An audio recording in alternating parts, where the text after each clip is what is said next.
We are at the 7th day. Let me hit the mute button.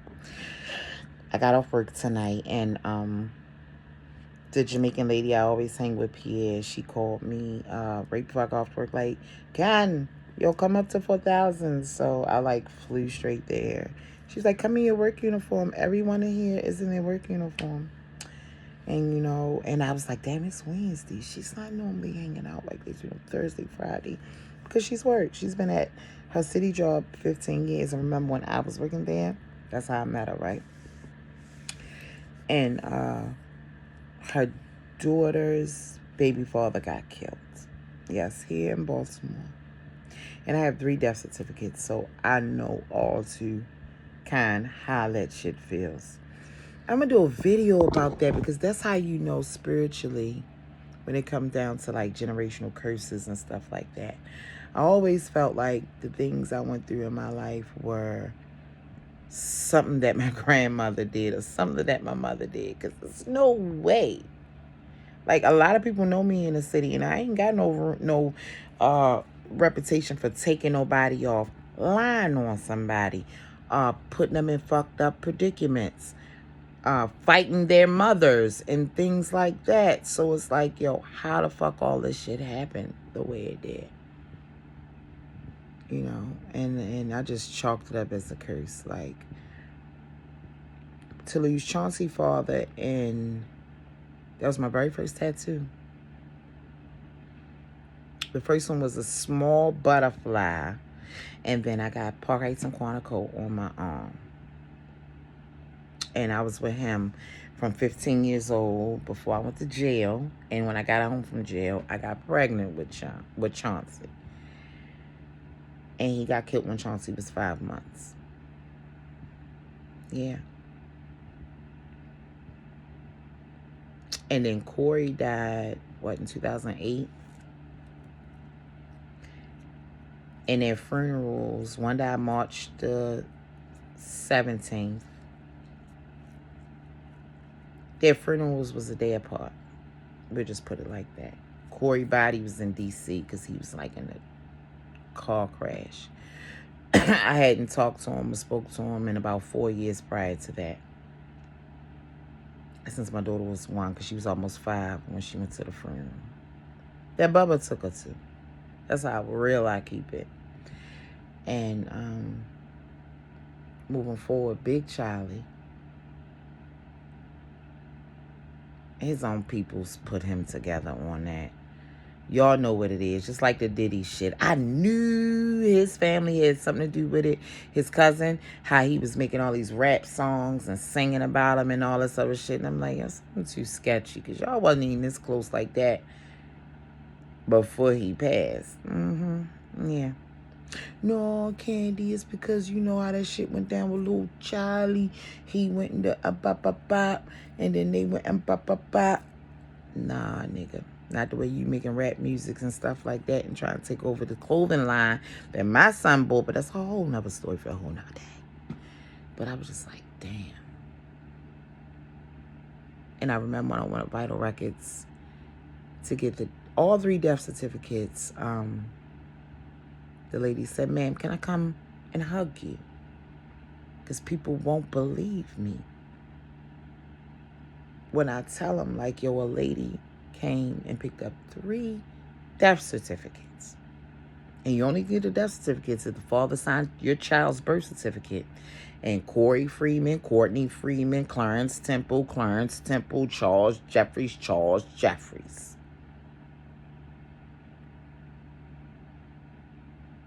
I said, damn, what did grandma do? But then after mommy got to telling me, stuff they were bastard children. My grandmother had them by a married man, and mommy had me by a married man. So I'm like, yeah, this is a spiritual warfare.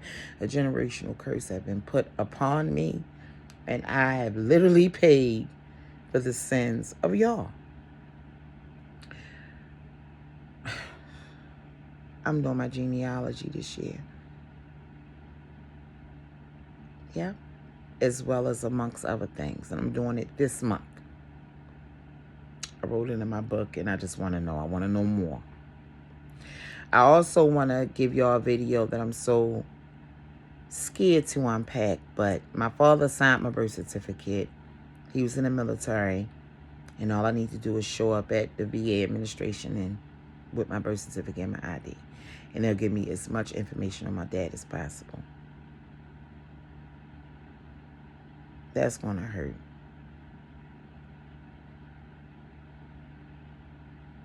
I'm so afraid, but I gotta do it. I also am going to do a video of me visiting the graves of my children's fathers so I can cuss their asses out and let it go. I hold in a lot of hurt and a lot of pain. And oftentimes people so used to me showing up and taking care of everybody and solving everybody's problems. And nobody ever asks, how do you feel? Bitch, you're supposed to be a junkie today.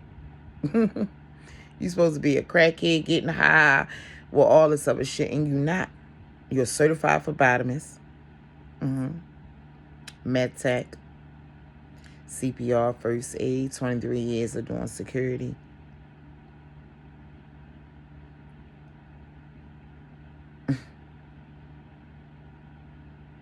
And still managed to keep my own place since 19 years old. I want to say 17. Because I was put on independent living, which, when you in the social service, Department of Social Services, and in foster care, you are part of the biggest sex ring ever.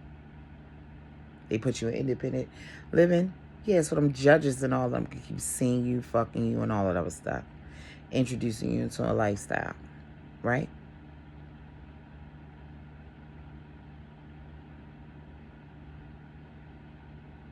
And I'm here.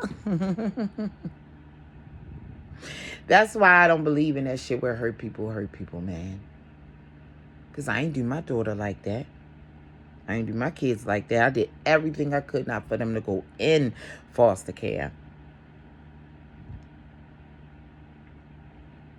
Even if it meant giving up my first child. And all I did was sign a notarized letter over to Miss Evelyn. And my foster mother allowed me to go see him. I was breastfeeding when he got out the hospital. After being in there 2 months. Because he was a preemie. He was born 28 weeks. Chauncey was born 29 weeks. Courtney was born 31 weeks. 3-9, 3-6, 3-12. All passed development evaluations. Shit, I ain't start smoking weed till 23. I ain't start smoking cigarettes until 27. Yeah. And they damn sure ain't related to nobody. So I had some healthy babies. Shit, look, they survived bullets and shit. And I breastfed all of them until 10 months. I took them off milk at 10 months. All of them. Fed them regular food. They ate 3 times a day like we did. The cup, the burping, the belching, and it's time to go to bed. Miss Evelyn taught me well. 100%. I never even did store-bought medicine. Because by me being in foster care, as long as I went to school, I got a pass to go over Miss Evelyn's house, and she knew where I was at, communicated with my foster parent, and I had a curfew. As long as I met my curfew and went to school, had the same routine when I get out, go see my baby boy.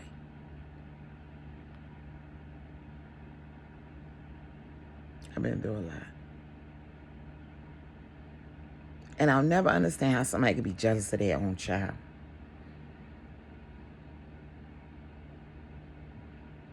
I paid for my daughter to nursing school when she walked across the stage at 18. By 17, she had a driver's license. I put her in boxing at 15. So from 15 to 17, she boxed. Trust me, y'all, that's another story for another day. She gave me a black eye. Y'all should have seen it that day. I had to go sit down and smoke a cigarette because I was in a cross between impressed and do I want to kill her, but she's so pretty. I said, yeah, Courtney, I'm gonna need you to call your daddy.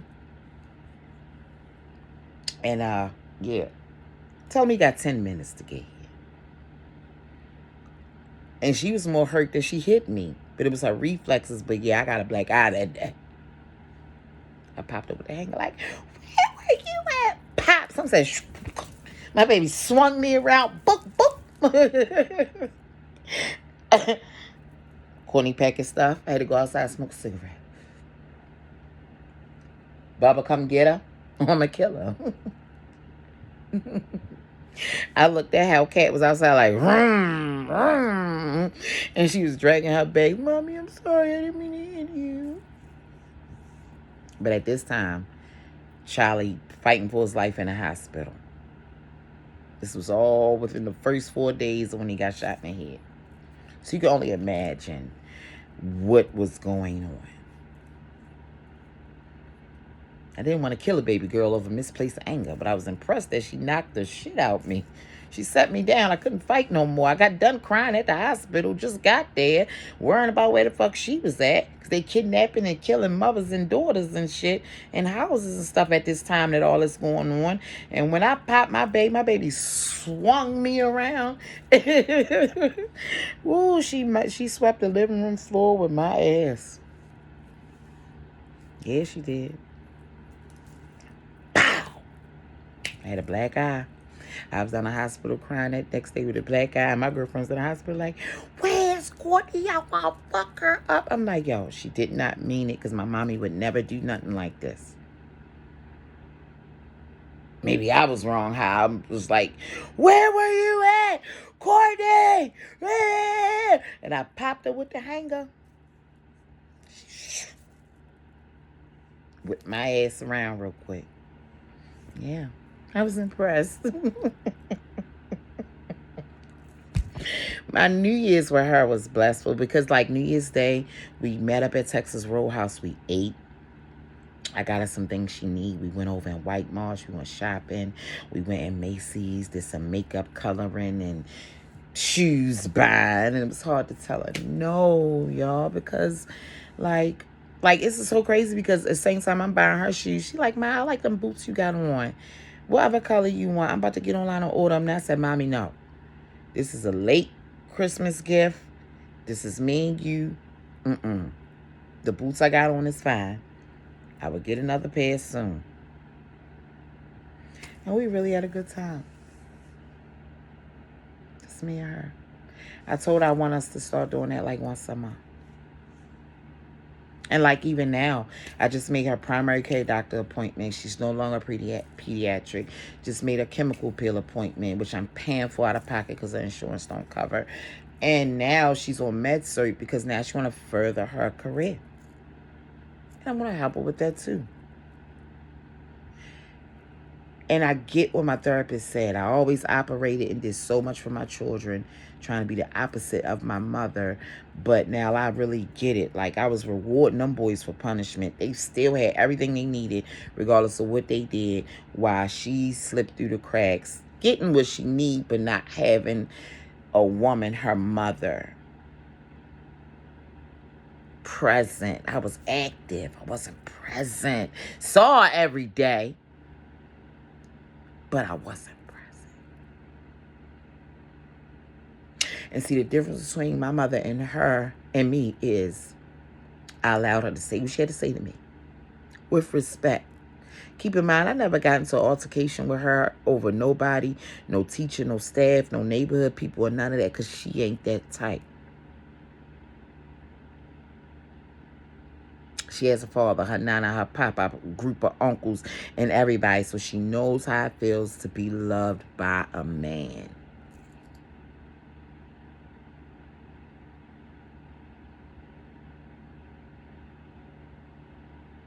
Anything else is extra. And I've always loved that about her. It's nothing I would change about her. She's so hyper independent like me, but when I was talking to her at Texas Roadhouse, I was like, yo, I get why you the way you are. Because even though, yeah, I may have been there and paid for everything, but when it comes to certain shit, you just look like, man, I can't depend on my mom. And now it feels good that she could solely depend on me. Ma, my brakes. All right, Cousin Black pulling up. Ma, I want the MTA job. All right, making a phone call. Ma, I got the email. Okay, doing that. I still want my radiology x-ray certification. Okay, so you're going to work. You're going to go to MTA. And you're going to take your radiology classes online and do the in-person and schedule your life and your stuff around the in-person clinicals and stuff. Let me help you while I can. Nobody done that for me. So she piping down. Miss, send me a screenshot or a picture of the receipt that she spent. But yeah, I'm put groceries in my mommy house. And what? Like, it's just her. I want her to stop calling me, telling me send her money for lunch. Girl, she know what to do. Make you something to eat, mommy. What you asking me for could be gas in your tank. Stop playing. You got your own crib. Do you want to keep your apartment and stuff? All right, then. That's mommy. Oh, she took me to the store. We tried on these like little skirts. Yes, I bought 2 skirts. I overspent, y'all. Tipped into the bill money. Yes. But let me tell you something, yo. Whew. My friend KC been coming through. Whoopi. All my male friends. Without no sex. So a damn sighting about that. But when people saying that you're doing the right thing and that you are doing what you're supposed to do, people don't mind helping you. No, I ain't gonna let you struggle like that. Especially when they know you, they see what I'm doing. I look a mess. I'm worried. No makeup. Look, y'all. That's why I'm gonna do my genealogy. Look at this pretty hair. Look at this pretty hair. I gotta find out what white man fucked my grandma. Oh, grandma. Oh, grandma. My mother hate me because I look like my grandma. And my grandma was like she was a bossy ass bitch. Bitch. That's all I heard about her. So I get it, Graham. Keep in mind, he said I was the one she kept on her hip. Cigarette in her lip. Me on the hip, cigarette on the lip, gun on the other waist. She called me a stick of butter because I was yellow. I'm still yellow. Yeah, but it's crazy because when I remember seeing my great grandmother, she looked like a little old white lady. So I gotta do my genealogy. Because at least I know that the parts of me was house niggas. Yes, we all got this cough. Y'all, look, I like how my hair turned out, and people keep saying, I like your hair, but I'm going to do it a little bit over tomorrow. You see how I'm trying to wear twists and everything, y'all? Just ranting tonight. Oh, I exploded about Chime, y'all. If y'all with Chime, get the fuck away from them. They dispute the transaction, but they do not give you your money because they're not real banking. I'm so happy. I am back with MeQ. Back with Bank of America. Today, I called and made sure everything was fucking straight. Switch direct deposits and all that stuff. Fuck all of that. Because 172 came out my account 2 days before Christmas.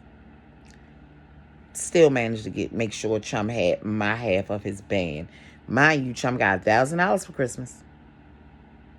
5 from me, 5 from Daddy.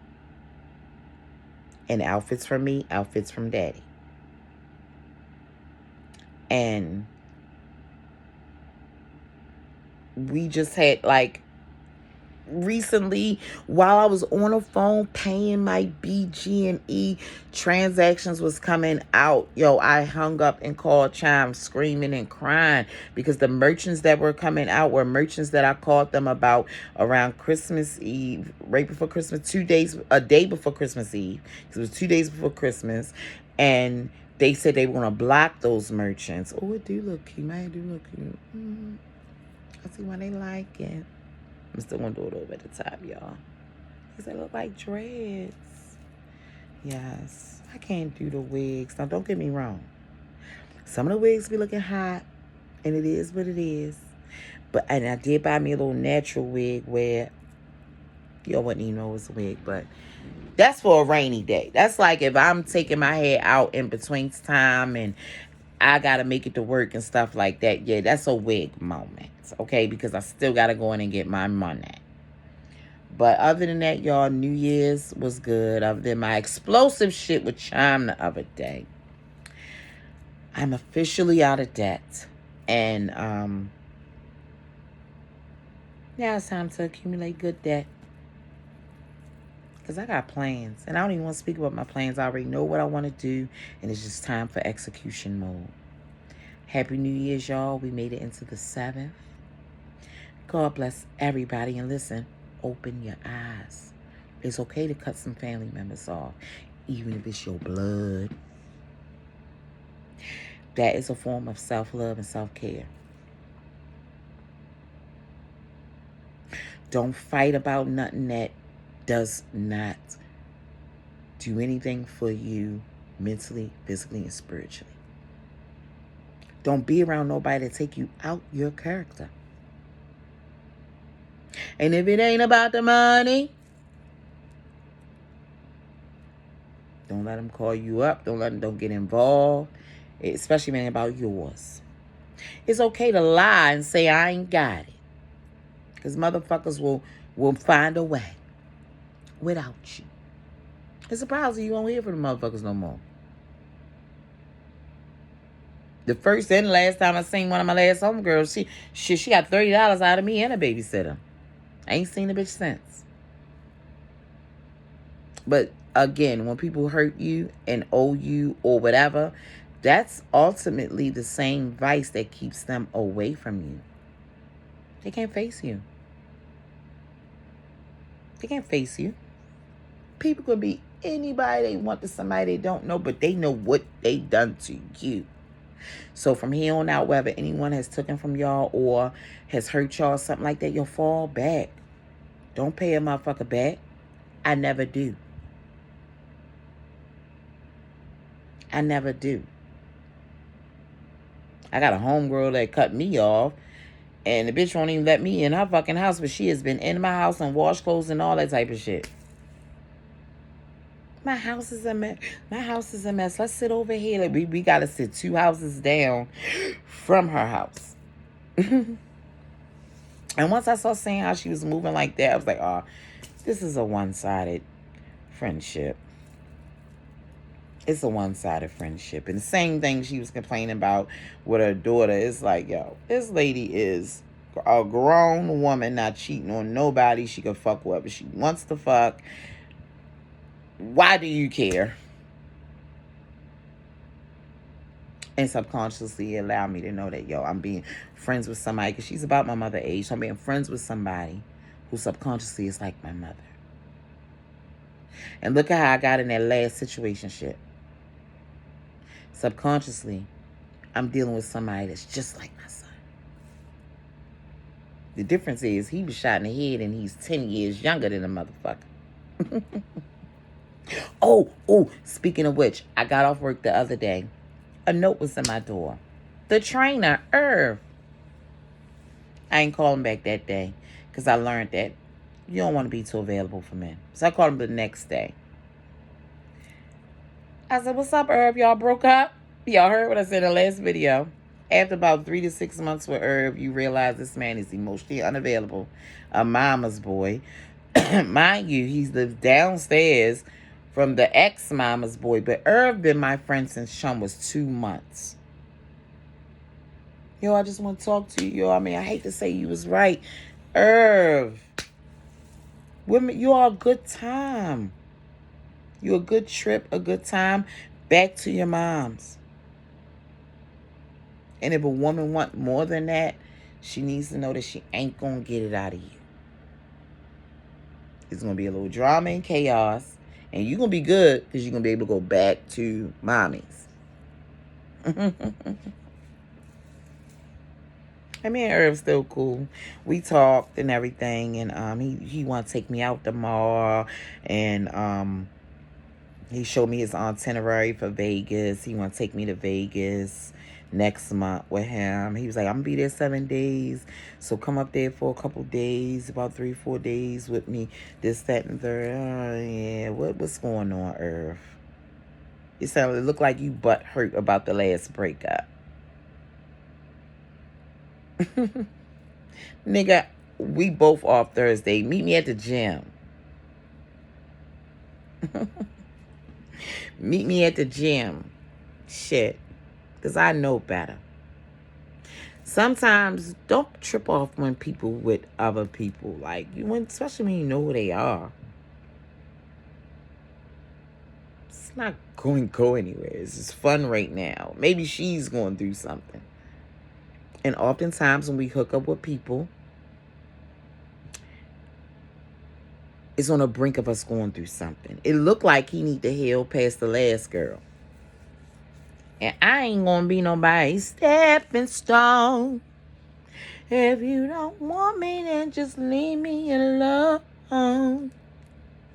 Yes. And I will never be your stepping stone.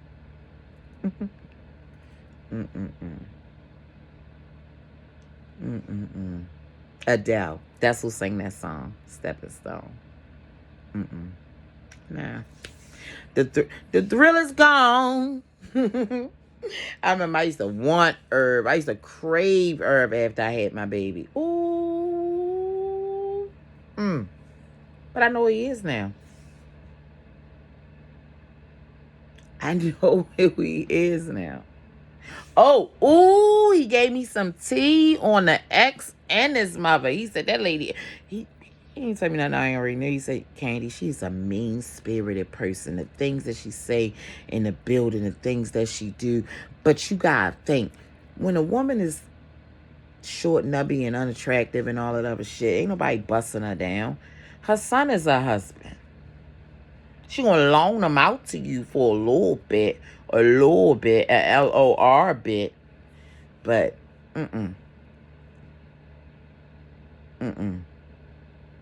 no. So, yeah, she did. She took my son away from. Yes, you did. You took my son away from me. How, man? How? Yes, you did. I said, no, ma'am. She said, yes, sir. Yes, you did. I know, y'all. It's been over 2.5 years, but I still can't get over it. Not over the situation, but like, yo, I get it. I took accountability to the fact that I had to see how I looked, but I never said no shit like that, and I never tried to sabotage no relationships. I get punished for staying out of the mess, not being the girl's friends.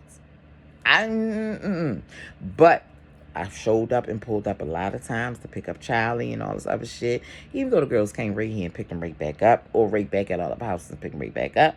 Shit, one time he had me go pick his car up from one girl, and she pulled up with her mother and got the car back, and he was back with her. Yeah. Yeah. This is the one that posted his location when he was shot in the head. Yep.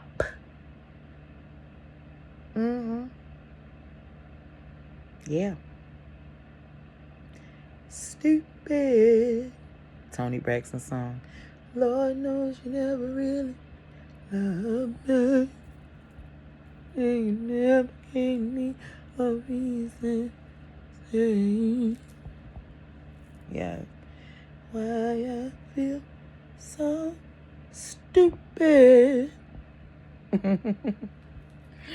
Yes. All right, y'all. It's been technically a half an hour. I was going to be because I off them all.